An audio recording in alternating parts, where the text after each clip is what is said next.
जीवित और मान समाप्ति परमेश्वर, हम आपका हृदय से धन्यवाद करते हैं और हम आपकी उपस्थिति में केवल धन्यवाद करने ही आए और ये धन्यवाद करना चाहते हैं कि आप हमारे जीवन के लिए और हमारे आत्मिक उन्नति के लिए, हमारे आत्मिक जीवन के लिए सारी आवश्यकताओं को पूरा करने वाले परमेश्वर हैं और अपने इकलौते पुत्र प्रभु यीशु मसीह की आत्मिक देह में हमारा आत्मिक पालन पोषण करके हमें आत्मिक पुत्र और पुत्री बनाकर अपने प्रिय पुत्र के राज्य में प्रवेश करा के अनंत जीवन तक हमारी अगुवाई करते हैं पवित्र आत्मा के द्वारा। प्रभु, हम आपका धन्यवाद करते हैं और चाहते प्रभु सारा आदर, सारी महिमा उन विश्वासियों के जीवन से आपको मिले क्योंकि आप महिमा के योग्य हैं, अद्भुत सामर्थ्य परमेश्वर है।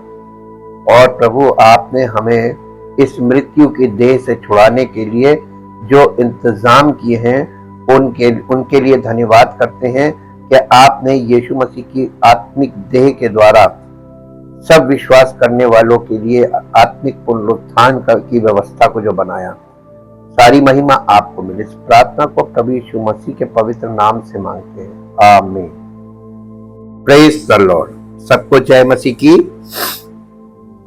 आज हम लोग यीशु मसीह की महायाजकीय प्रार्थना के तीसरे भाग को अध्ययन करेंगे और तीसरा भाग शुरू होता है यूहन्ना रचित सुसमाचार उसका 17 अध्याय का 20 पद से 26 पद। इसको पढ़ेंगे 20 से 26 पद तक। मैं केवल इन्हीं के लिए विनती नहीं करता। इन्हीं के लिए, किन के लिए? अपने चेलों के लिए। हाँ, केवल इनके लिए ही विनती नहीं करता परंतु उनके लिए भी जो इनके वचन के द्वारा, जो इनके वचन यानी अपने यीशु मसीह अपने चेलों के बाद किन के लिए प्रार्थना कर रहा था? उनके लिए जो यीशु मसीह के चेलों के वचन के द्वारा यीशु मसीह पर विश्वास करेंगे, उनके लिए विनती कर रहा था। इसमें कौन आ गया? क्या इसमें हम लोग आ गए? हम लोग आ गए इसमें। और ये वाला भाग जो है ये इतना महत्वपूर्ण है। आगे पढ़ दीजिए कि वे सब कौन, यानी युग के अंत तक, यीशु मसीह के आने से पहले तक जितने भी लोग यानी कलीसिया में जो विश्वासी आएंगे और प्रभु यीशु मसीह पर विश्वास करेंगे, बॉर्न अगेन होकर नई सृष्टि बनेंगे और आत्मिक रूप से परिपक्व होकर इस संसारिक स्वार्थ से, शारीरिक स्वार्थ से पूरी तरीके से मुक्त होकर प्रभु की देह में आत्मिक संतान बन जाएंगे। ये प्रथम पुनरुत्थान है। उनके लिए यीशु मसीह यानी सबके लिए प्रार्थना करके गया है। आगे जैसा, देखिए ये प्रार्थना का मुख्य जो पार्ट आया वो अब आ गया।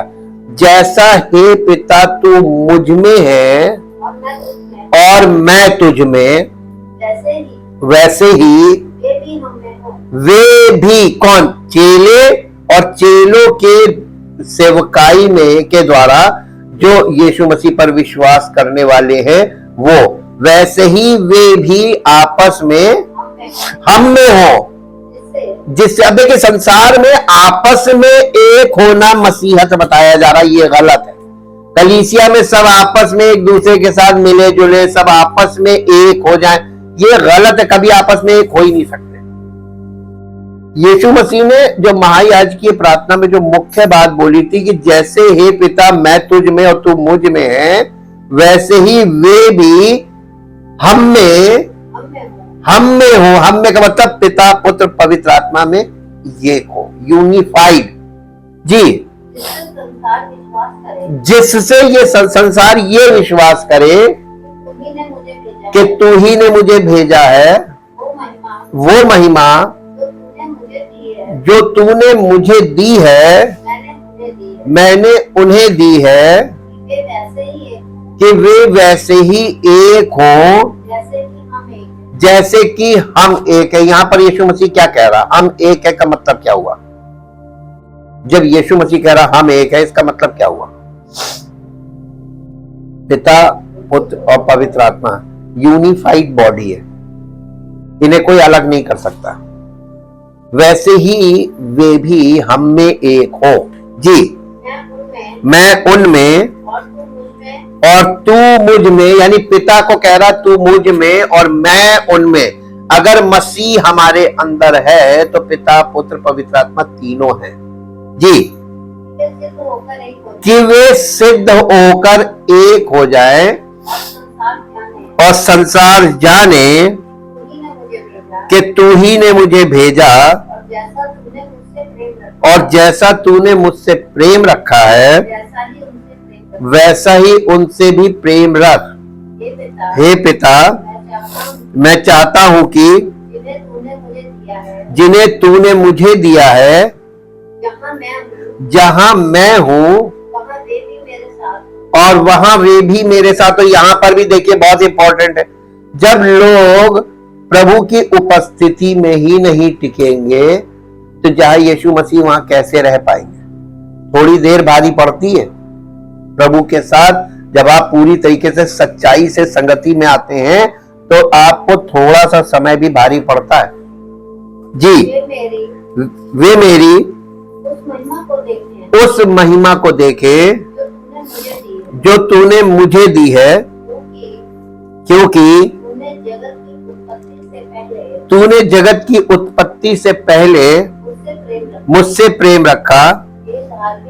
हे धार्मिक पिता, संसार ने मुझे नहीं जाना, परंतु मैंने तुझे जाना और इन्होंने भी जाना कि तू ही ने मुझे भेजा है। मैंने तेरा नाम उनको बताया और बताता रहूंगा कि जो प्रेम तुझको मुझसे था वो उनमें रहे और मैं उनमें। किन में? अपने चेलों के बाद उन चेलों के सेवकाई में जो लोग प्रभु पर विश्वास करेंगे, इन सब को उसने एक बनाया। ये मसीह के लोग थे, ये प्रभु के लोग हैं, ये वो विश्वासी हैं जो बॉर्न अगेन होके पवित्र आत्मा के द्वारा पिता, पुत्र, पवित्र आत्मा के साथ एक आत्मा हुए। ये एक आत्मा, इसको बोला गया है। अब हम लोग इसको देखेंगे कि जब यीशु मसीह 20वें पद में जब यीशु मसीह कहते हैं कि मैं केवल इन्हीं के लिए विनती नहीं करता लेकिन उनके लिए भी जो इनके वचन के द्वारा मुझ पर विश्वास करेंगे ताकि वे सब एक हो। यीशु मसीह क्या कह रहे हैं? यीशु ने हर युग के विश्वासियों के लिए पहले ही से प्रार्थना की कि वो उन बातों को हम में देखना चाहते हैं जिनको वो उस समय के शिष्यों में देखना चाहते थे। यीशु मसीह जो अपने चेलों में देखना चाहता था वही हर युग के मसीही विश्वासियों में देखना मांगता था। और आज के युग के विश्वासियों को देखकर क्या कहता होगा? इतना ड्रामेबाज लोग होंगे और देखकर यही कहता होगा, बाप रे बाप, कितना ज्यादा ये तो अपने आप को धोखा दे रहे हैं और सोच रहे हैं कि परमेश्वर को धोखा दे रहे हैं। फिर उसके बाद इसके 21वें पद में लिखा हुआ है, यहां वो विश्वासियों के लिए तीसरी विनती करते हैं, एकता। इनमें आपस में ये एक हो।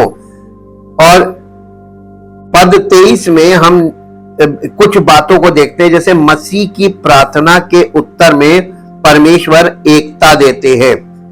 ये एक ऐसी बात नहीं जिसे मनुष्य या कलीसिया के अगुए उत्पन्न करते हैं और मसीह ने उसकी मांग नहीं की। ये एक प्रकार के लोगों की एकता है, सच्चे विश्वासियों की, जिसका वर्णन हम 6 अध्याय यूहन्ना रचित सुसमाचार 6 अध्याय उसके 10 पद में देखते हैं, 6 से 10 पदों में देखते हैं। इसी 17 अध्याय के 6 से 10 पद के बीच आपको ये दिखाई देगी। 6 से 10 के बीच पढ़ दीजिए। 6-7 मैंने तेरा नाम उन मनुष्यों पर प्रकट किया है जिन्हें तूने जगत में से। ये यीशु मसीह पिता से क्या कह रहे हैं? क्या आपने जो लोग जगत में से मुझे दिए थे, मैंने आपका नाम उनको प्रकट किया है। प्रकट करने का मतलब, इसको इंग्लिश में पढ़ दीजिए, छठा पद इंग्लिश में पहले पढ़िए। यहाँ पर कुछ मुद्दा है जो बताने की कोशिश की जा रही है, हम उसको देख नहीं पा रहे हैं। I have manifested your name. I have revealed your very self. ये बड़ी गहरी बात बोल दी उसने। Your real, मैंने वास्तव में पिता जो तू है, मैंने उनको प्रकट कर दिया। कुछ चीजें आपको मसीही जीवन में बताई जा सकती हैं, कुछ चीजें आपको दिखाई जा सकती हैं, लेकिन कुछ बातें ऐसी हैं जो ना तो सेवक आपको दिखाएगा ना आपको बताएगा। वो बातें आपको कैसे पता चलेंगी? वो आपको विशेष तरीके से पता प्राप्त होंगी, और वो प्राप्त करने का तरीका है मैनिफेस्टेड। मैनिफेस्टेड का मतलब हिंदी में लिखा, मैंने मैंने हिंदी में क्या लिखा है, एक जन हिंदी में बताए, 6 पद। मैंने तेरा,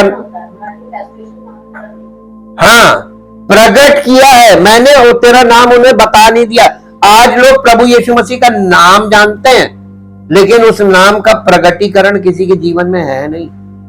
चेलों के जीवन में वो प्रगटीकरण हमको देखने को मिलता। पेंतेकोस्त के दिन क्या हुआ था?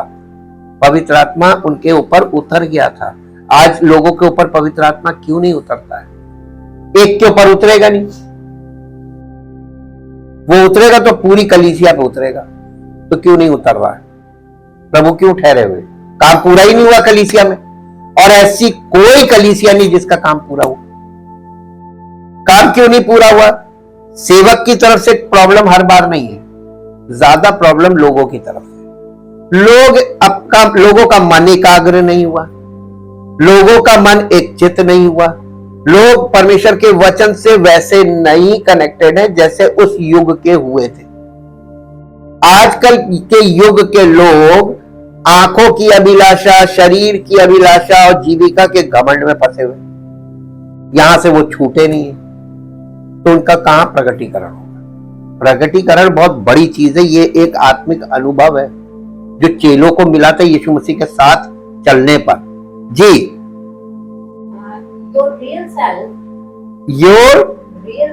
योर रियल सेल्फ, वास्तव में जो परमेश्वर है उसकी वास्तविकता उनको प्रकट की थी यीशु मसीह ने अपने चेलों को। जी, to the people whom you have given me out of the world, they were yours, and you gave them to me, and they have obeyed and kept your word. उन्होंने मेरे द्वारा जो मैंने तेरे वचन उनको बताए, उन वचनों के आज्ञा मानी और उनको अपने हृदय में रखा। जी, हो गया। अब इसके बाद हिंदी में आगे पढ़िए 7वां और 8वां पद। अब वे जान गए हैं कि जो कुछ तूने मुझे दिया है वो सब तेरी ओर से। चेलों को बता रहा कि अब वे जान गए हैं। यीशु मसीह यहाँ पर अपने चेलों को उनका कोर्स कंप्लीट कराने के बाद बात कर रहा था।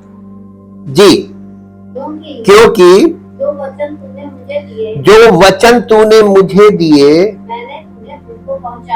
मैंने उन्हें उनको पहुंचा दिया, और उन्होंने उन वचनों को ग्रहण कर लिया। आजकल के लोग वचन सुन रहे हैं, ग्रहण नहीं कर रहे। सुनना अलग है, ग्रहण करना अलग है। ग्रहण करने का मतलब आज्ञा मानना और चलने लगना।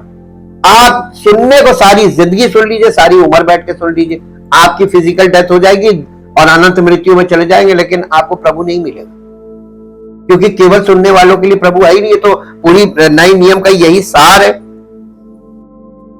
ये वाली एकता की वो बात कर रहा है, और ये वाली एकता के वो पिता पुत्र पवित्र आत्मा के साथ एक हो गए। इसलिए ये एक संस्थात्मक एकता नहीं है जो लोग बनाते हैं और जिसके अंतर्गत हर देश में पाए जाने वाले नामधारी मसीही भी। नामधारी मसीह की गिनती बहुत है, लगता पूरा संसार मसीह में है, लेकिन नामधारी का मतलब मालूम क्या है? केवल नाम लेने वाले, उस पर उसकी आज्ञाओं के अनुसार चलने वाले नहीं, इसको कहते हैं नामधारी। क्या आज के लोग, आप लोग नामधारी रहना मांगते हैं या वास्तविक प्रभु के जैसे चेले थे वैसे होना मांगते हैं? नामधारी की गिनती अनगिनत है, वो परमेश्वर खुद ही बता देता है। यही सभी विश्वासियों की एकता है, फिर वे किसी भी युग, देश के, जाति के हों, वो सब पवित्र आत्मा के द्वारा पिता, पुत्र, पवित्र आत्मा यानी उस यूनिफाइड बॉडी का हिस्सा बन जाते हैं।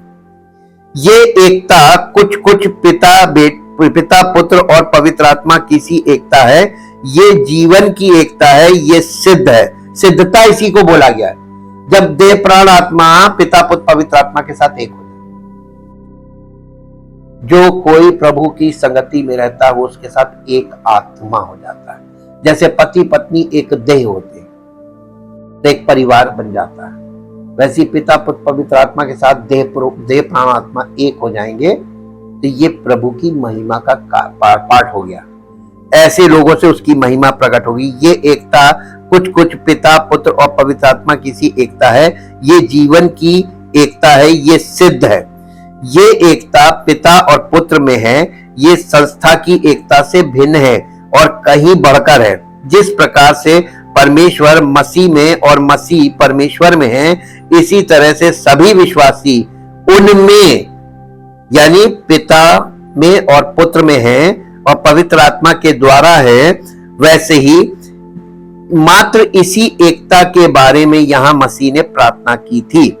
ये मसीह के उनमें रहने के कारण आती है, और ये मसीह में यानी स्पिरिचुअली जब हमारी आत्मा पवित्र आत्मा के साथ पूरी तरीके से निवास करती है और इन ट्यून हो जाती है, ये तब ये वाली एकता आती है। ये विश्वासी लोग उनसे और एक दूसरे से अनंत काल के लिए जुड़े हैं। यदि ये बात उनमें नहीं है तो जिस एकता के लिए उन्होंने प्रार्थना की, लोग उसे उत्पन्न नहीं कर सकते। यदि वो उनमें है तो इसे उत्पन्न करने के लिए उन्हें कुछ भी नहीं करना है। ये पूर्ण या सिद्ध एकता है, और ये जो महिमा उन्होंने उन्हें दी है उसी से ये एकता जुड़ी हुई है। वो इस महिमा की परिभाषा नहीं देते, किंतु इसका अर्थ उनकी संतान होना या पृथ्वी पर प्रतिनिधि होना हो सकता है, या इसका अर्थ हो सकता है कि इसलिए कि वे महिमा पाए हुए मसीह में हैं, ये महिमा उनकी भी है।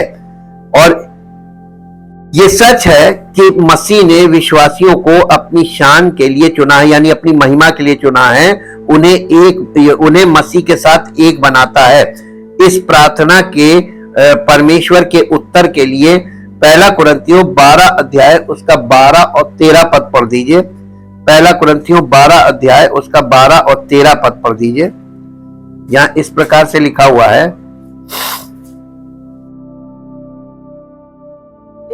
क्योंकि जिस प्रकार देह तो एक है और उसके अंग बहुत से हैं,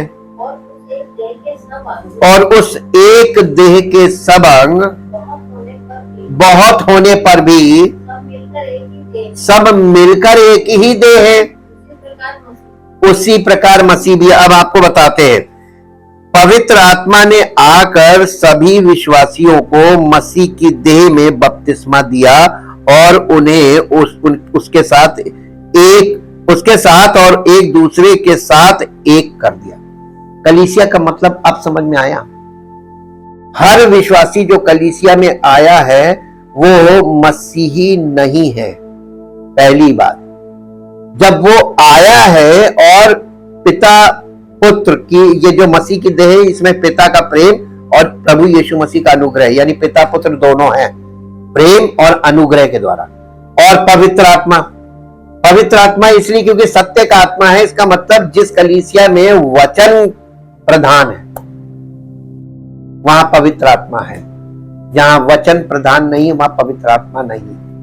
आज कलीसियाओं में मालूम है बहुत अट्रैक्शन रखा जा रहा है, लोगों को इतना यानी शरीर में इतना आराम पहुंचा दो, एसी भी हो, गद्दीदार बेंचेस हो, और ऐसा यानी लोग आकर वहां पर बस एकदम रिलैक्स हो जाए शारीरिक तौर पर। लेकिन यीशु मसीह के चेले ऐसी शिक्षा नहीं प्राप्त की थी। यीशु मसीह के चेले उसके साथ उस रेगिस्तानी इलाके में उसके पीछे पीछे चलते थे, और वास्तव में उनका शरीर वो सारी समस्याओं का सामना करते हुए उसके पीछे चल रहा, तब वो सिद्ध हुए।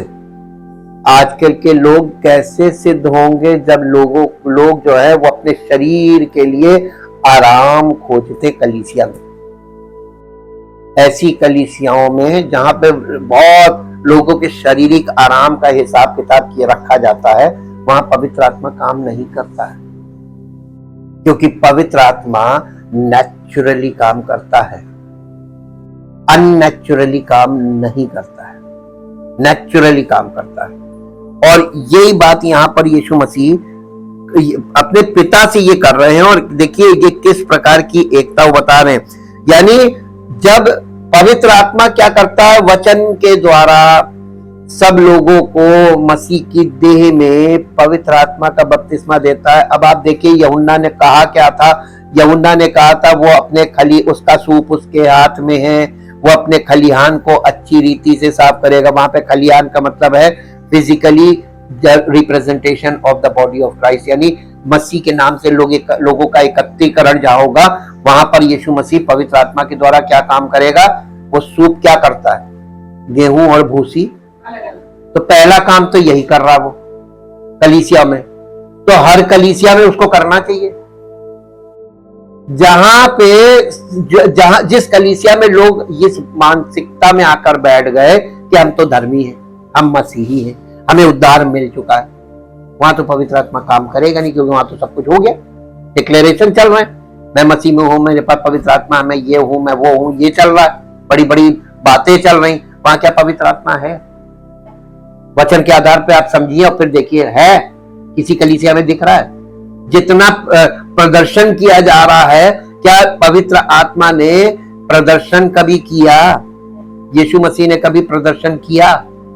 उसके चेलों ने कभी प्रदर्शन किया कि देखो मेरे पास पवित्र आत्मा, देखो मैं कितनों को गिरा सकता हूं? ऐसा कभी देखा? अगर बाइबल में ये सब चीजें नहीं और आज आपको दिखाई दे रही, तो इसका मतलब वहां पवित्र आत्मा नहीं, ना पिता है ना पुत्र। जहां पिता पवित्र आत्मा ना दिखे, वह समझो पिता और पुत्र भी नहीं।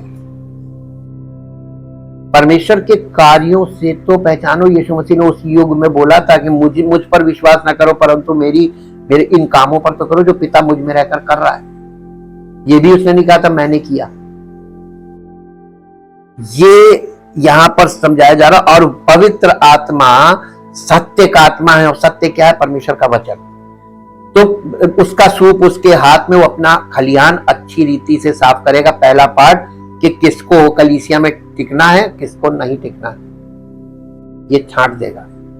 सूप क्या करता है? गेहूं और भूसी को अलग अलग करता है। पहला काम ये है, क्लेंजिंग, ये फर्स्ट स्टेप। दूसरा ये कि वो उन्हें पवित्र आत्मा और आग से बपतिस्मा देगा। किन्हें देगा? भाई ढेर सारे लोग आ रहे हैं, पहला काम सूप का है ना। सूप क्या है? गेहूं भूसी अलग अलग करना। भूसी उड़ जाती है, इसका मतलब हवा बाहर ले गई। तो जो लोग आसानी से किसी और प्रकार के प्रभाव में चले जाएं, किसी और की बातों का प्रभाव हो जाए, किसी का कहीं और आकर्षण उनका हो जाए, तो वो अपने शरीर के हिसाब से जगह को बदल देंगे। ये भूसी है, बचे कौन?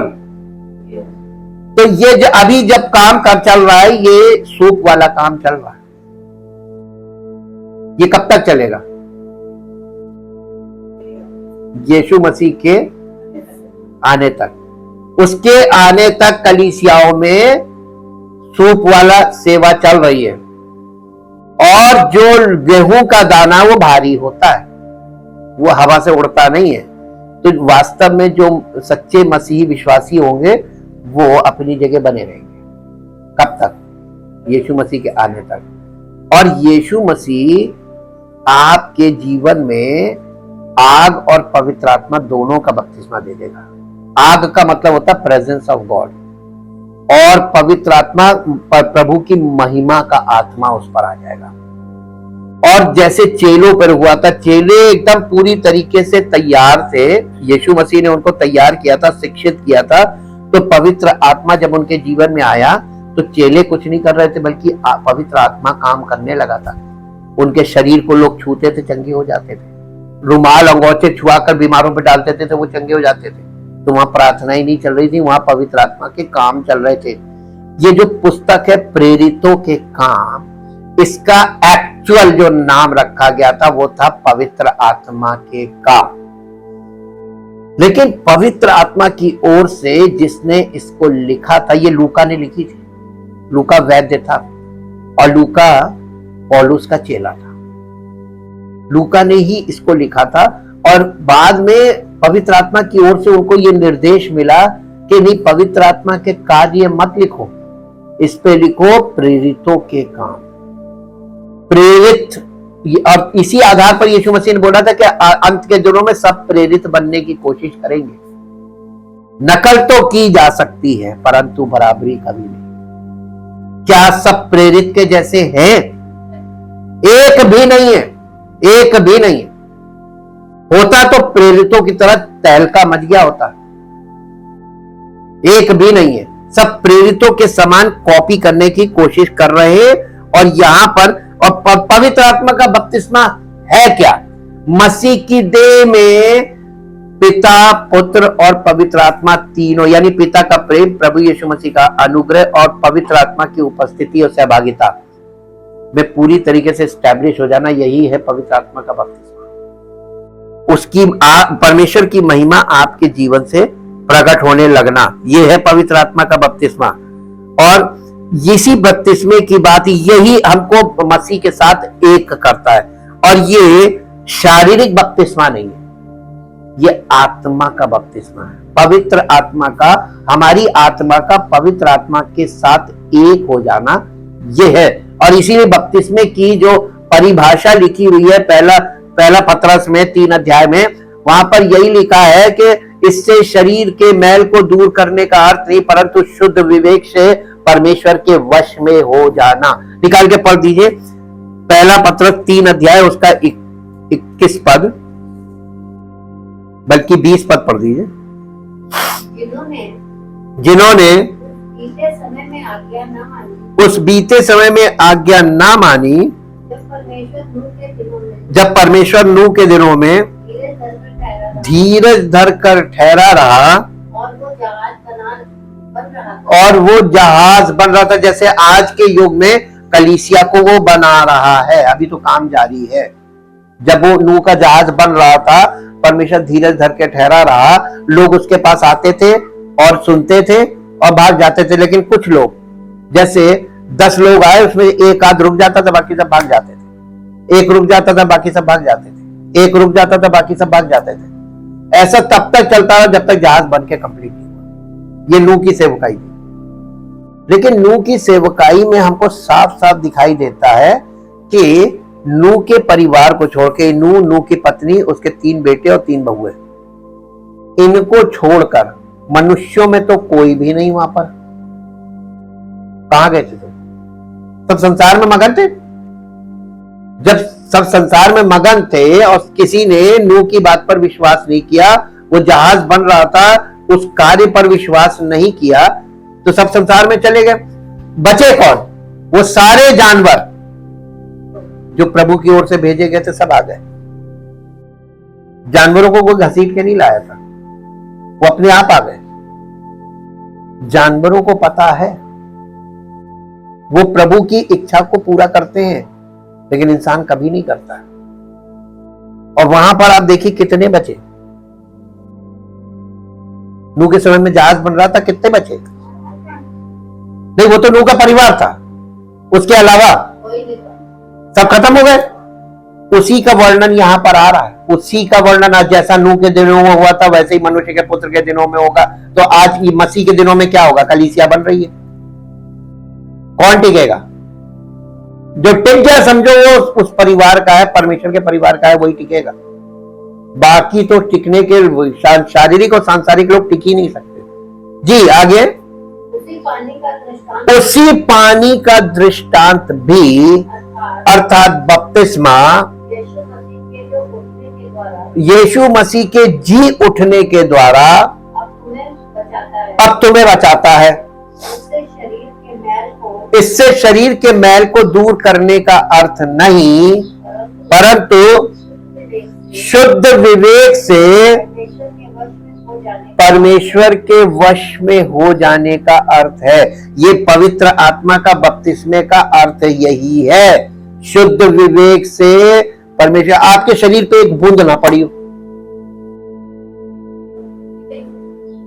आपकी आत्मा परमेश्वर की आत्मा के द्वारा शुद्ध हो और उसके साथ एक हो जाए, यह है पवित्र आत्मा का बपतिस्मा। इसमें पानी कहां है? पानी का प्रयोग है? आत्मा की शुद्धि पानी से होती ही नहीं। शुद्ध जल परमेश्वर के वचन को बोला गया है, जो पवित्र आत्मा के द्वारा हमारे अंदर हृदय में डालकर शुद्ध किया जाता है। और ये शुद्धिकरण चल रहा है और लोग इस शुद्धिकरण से बिल्कुल अनभिज्ञ हैं और इसलिए वो टिकते नहीं है, परमेश्वर की इच्छा को पूरा करने के लिए तैयार नहीं हो रहे हैं। तो पूरी कहां से करेंगे? अब यहां पे हमने ये देखा कि पवित्र आत्मा के द्वारा वो हमें मसीह की देह में हमारी आत्मा से उसकी आत्मा को जोड़कर एक करता है, यूनिफाइड बनाता है, इसलिए कि दुनिया विश्वास करे और दुनिया जाने। बहुत से लोग सोचते हैं कि विश्वासियों के लिए परमेश्वर ने जिस एकता को बनाया ये उसका परिणाम नहीं है और वे एक दूसरी तरह की एकता चाहते हैं। सारे मसीही लोगों की एक कलीसियाई संस्था में एक पृथ्वी के मुखिया की अध्यक्षता में एकता, किंतु मसीह की प्रार्थना और इच्छा धीरे धीरे पूर्ण हुई है। और जब उन्होंने ये शब्द कहे थे उस समय इजराइल के बाहर किसी ने भी उसका नाम नहीं सुना था। एक ही युग में उनके शिष्यों ने सारे रोमी साम्राज्य और संसार के दूसरे देशों में अच्छा संदेश फैला दिया। बहुत से लोगों ने विश्वास भी कर लिया। जहां कहीं मसीह के विश्वासी एक होकर सत्य का ऐलान करते हैं, लोग विश्वास करते जाते हैं। अभी तक अंत नहीं हुआ है। उनके आने से वो जो कुछ चाहते हैं कि लोग जाने पूरी तरह से प्रकट हो जाएगा।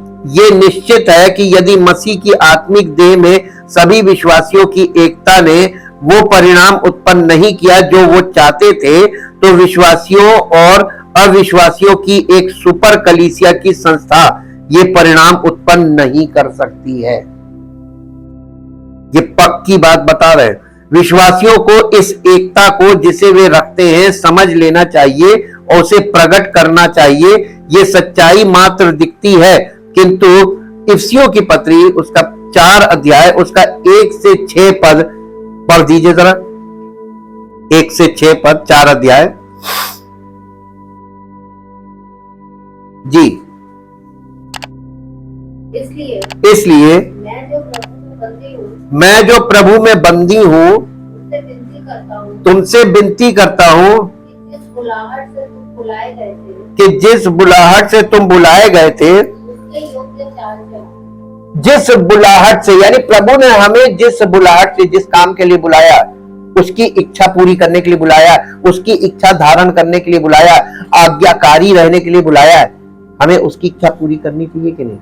और हम क्या कर रहे हैं? हम अपनी इच्छा पूरी करने में लगे हुए। प्रभु रुक जाइए, प्रभु रुक जाइए, प्रभु रुक। वो कहता ठीक है, हम तो तुम्हें फ्री किए हुए और मुझे ये मालूम है। देखिए, जिस आप पर आपका हृदय अगर शुद्ध है, आप इच्छा दिल से ये इच्छा रखते हैं कि प्रभु किसी तरीके से हमें अपनी उपस्थिति में, तो प्रभु खींच लेगा, कोई शक्ति आपको रोक नहीं पाएगी। लेकिन अगर आपकी इच्छा ही नहीं तो प्रभु जबरदस्ती करेगा? कभी नहीं। उसने कभी किसी के साथ नहीं की। लोगों के अंदर इच्छा तक नहीं है, ये बात स्पष्ट हो जाती है।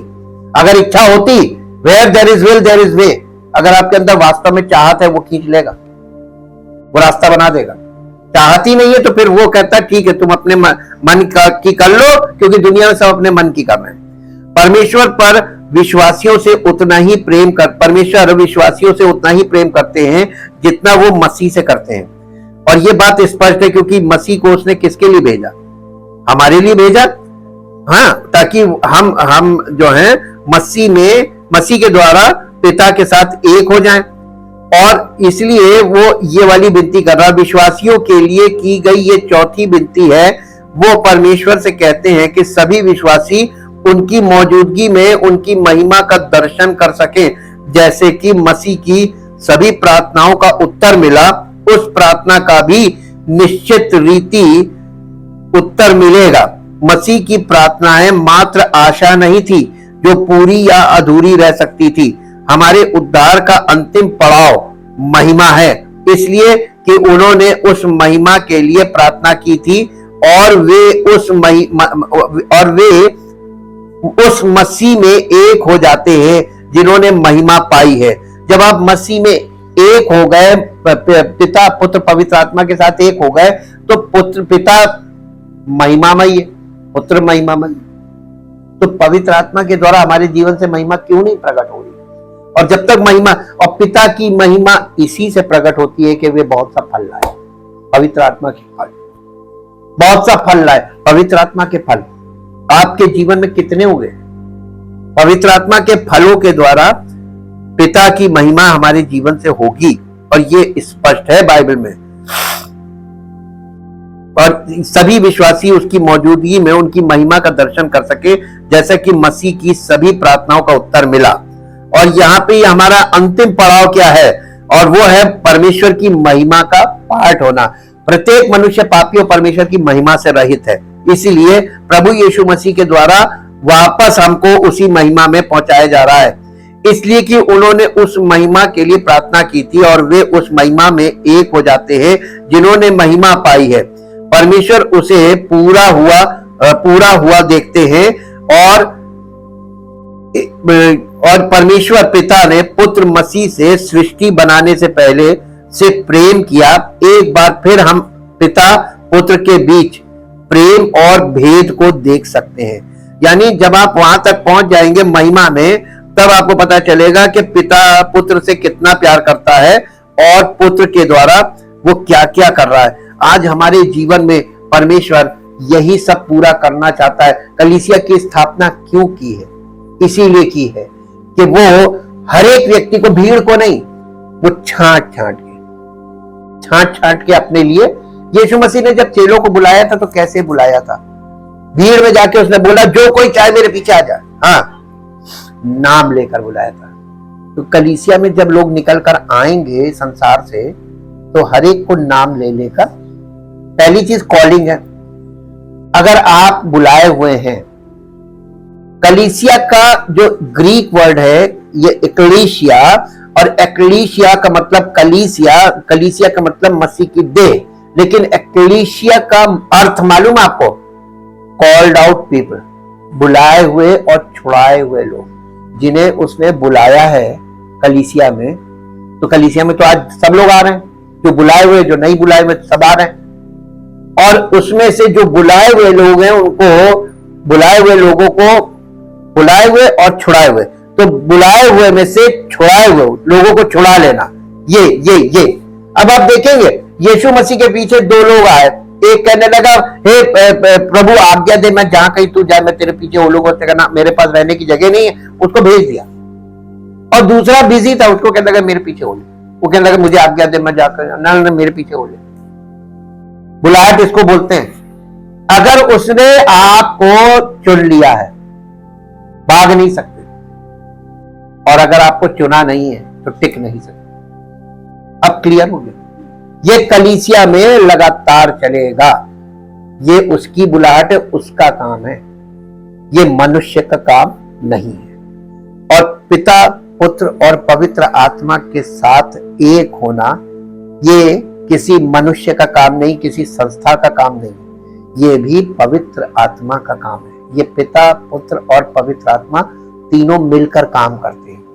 क्या आज आप चाहते हैं कि आपके जीवन में पिता का प्रेम, प्रभु यीशु मसीह का अनुग्रह और पवित्र आत्मा की उपस्थिति और सहभागिता का अनुभव आपको प्राप्त हो? आप चाहते हैं कि पिता का प्रेम आपके जीवन में सिद्ध हो प्रभु यीशु मसीह के अनुग्रह के द्वारा, और पवित्र आत्मा की उपस्थिति और सहभागिता आपके जीवन में आपको प्राप्त हो। अगर आप ऐसा चाहते हैं, आपको प्रभु ने जब कलीसिया में रोपा था तो आपको बने रहना चाहिए। अगर आप चाहते हैं, आपके अंदर इच्छा है, प्रबल इच्छा है, स्ट्रॉन्ग डिजायर, इसी को पैशन बोलते हैं। स्ट्रॉन्ग डिजायर का मतलब होता है पैशन। अगर आपके अंदर तीव्र इच्छा है कि मुझे प्रभु चाहिए, मुझे प्रभु की उपस्थिति चाहिए, मुझे प्रभु की उपस्थिति में उपस्थित होना अनिवार्य है, तो प्रभु का आत्मा आपकी अगुवाई करेगा और आपको उपस्थित होने के लिए आपके लिए प्रयोजन करेगा, ताकि आप किसी भी तरीके से उपस्थित हो। उसकी उपस्थिति में हर एक को आने का अवसर नहीं मिला है।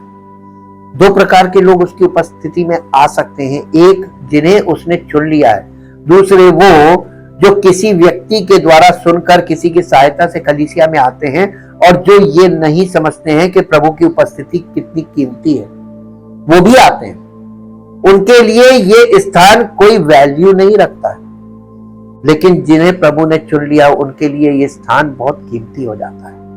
आपके दृष्टिकोण में प्रभु की उपस्थिति कैसा स्थान है, आप इसके विषय में क्या विचार करते हैं, उसी के आधार पर पवित्र आत्मा कार्य करता है। Thank you, thank you, thank you Lord. जीवित और मान सामर्थी परमेश्वर, हम आपका हृदय से धन्यवाद करते हैं आपके महान प्रेम और उस अनुग्रह के लिए जो आप हर एक उस व्यक्ति पर, हर एक उस परिवार पर बनाए रखते हैं जो कलीसिया को ज्वाइन करते हैं। लेकिन प्रभु, आप उनके जीवन में अनुग्रह के साथ साथ डिसिप्लिन के साथ काम करना चाहते हैं, उन्हें अनुशासित करना चाहते हैं, ताकि प्रभु आपकी इच्छा और योजना उनके जीवन में लागू हो, ताकि उनका पूरा परिवार उद्धार पाए और आपकी महिमा का कारण बने।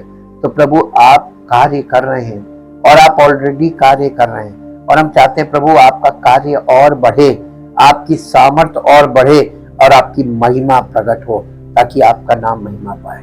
हर एक विश्वास करने वाले के जीवन से आपकी महिमा प्रकट हो, हर एक विश्वासी के परिवार में आपकी महिमा प्रकट हो और सारी महिमा आपको मिले। इस प्रार्थना को प्रभु यीशु मसीह के पवित्र नाम से मांगते हैं, आमीन। Praise the Lord.